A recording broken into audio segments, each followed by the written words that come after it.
Donc dans cette vidéo, on va découvrir le calendrier et la planification sur Interfast. Et quand on arrive sur la page, on voit directement qu'on a un nombre de filtres qu'on va pouvoir utiliser. Donc là, en l'occurrence, on peut sélectionner un ou plusieurs clients.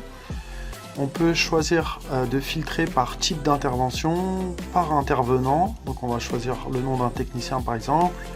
Est-ce que les interventions sont archivées? On va pouvoir aussi filtrer par statut. Donc choisir que les interventions en retard, terminées ou aujourd'hui. On va pouvoir ne sélectionner que les rendez-vous. Et on va pouvoir aussi cliquer sur prévoir un devis, ce qui permet de filtrer toutes les interventions où l'on doit prévoir un devis. Et les interventions à facturer, c'est toutes les interventions qui ne sont pas reliées à une facture. Ça vous permet de vous y retrouver en quelques secondes. On voit à droite qu'il y a un fil qui permet de changer la vue du calendrier et de l'afficher par exemple à la semaine, par jour ou par année, et on va pouvoir donc très facilement déplacer une intervention, l'agrandir selon nos besoins. Donc on va drag and drop les interventions. On a aussi la vue liste qui permet de retrouver tous les éléments qu'il y a dans le calendrier, mais sous forme de liste. Aussi de timeline, donc là ce qui est pratique, c'est qu'on va pouvoir voir à gauche tous nos techniciens et à droite le calendrier et regarder les disponibilités de chacun en un seul coup d'œil. Donc on voit qu'on peut décaler, donc là j'ai mis la vue à la semaine. Et enfin on va pouvoir cliquer sur l'onglet à planifier, ce qui va nous permettre de retrouver toutes nos interventions qui ne sont pas planifiées. Ensuite on revient sur le calendrier et on clique sur une intervention qui est terminée.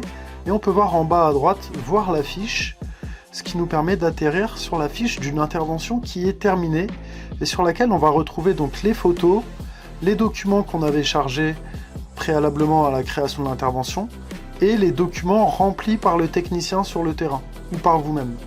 Donc là on voit le rapport d'intervention avec les photos, le tableau des articles et toutes les interventions et toutes les informations, pardon. On a aussi un autre onglet email qui nous permet d'envoyer directement le rapport par email si ça n'a pas été fait sur le terrain. Et le petit tracker en bas, l'historique, qui nous permet de retrouver qui est-ce qui a envoyé l'email, à quelle heure, le corps du mail et est-ce que le client a bien reçu le mail et l'a ouvert. Ensuite, on va pouvoir retrouver dans les onglets devis et factures tous les documents qui sont reliés à cette intervention. Donc on peut en une fraction de seconde savoir si on a bien facturé un client. Ensuite on a le petit bouton d'action qui permet de relier l'intervention à un chantier, à un contrat, ou de créer un devis ou une facture à partir de cette intervention. Maintenant on revient sur le calendrier, on clique sur une case et ça va nous ouvrir la fenêtre de création d'intervention. Donc on voit qu'on va pouvoir mettre un titre et sélectionner le type d'intervention. Donc là il va falloir, selon ce que vous allez faire comme tâche, choisir le bon type d'intervention et on vous proposera des champs différents sur les rapports d'intervention. Donc on va sélectionner le client, on va pouvoir relier une intervention à un chantier, sélectionner l'adresse, y ajouter une description et on va pouvoir choisir de planifier maintenant ou plus tard. Parce que des fois on va prendre une intervention mais on ne sait pas à qui on va l'attribuer ou quand est-ce qu'on va la faire. Et quand on va choisir la date, on a aussi la possibilité de choisir plusieurs dates, ce qui va permettre de dupliquer l'intervention. On va mettre l'heure de début, l'heure de fin prévue, et on va enfin sélectionner le technicien, l'intervenant principal qui va effectuer cette intervention. Et bien sûr, des fois on peut être à plusieurs sur une intervention, on va pouvoir ajouter d'autres personnes.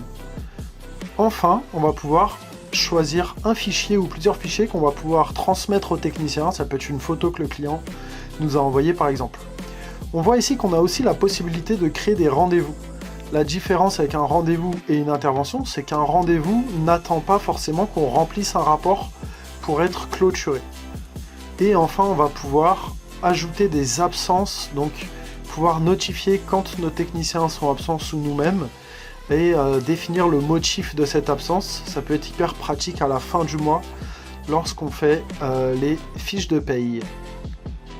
Donc voilà, on va pouvoir créer une absence et on voit qu'elle apparaît bien sur le calendrier, congé sans solde, et au survol avec la souris, on va pouvoir avoir les informations sans avoir à cliquer partout.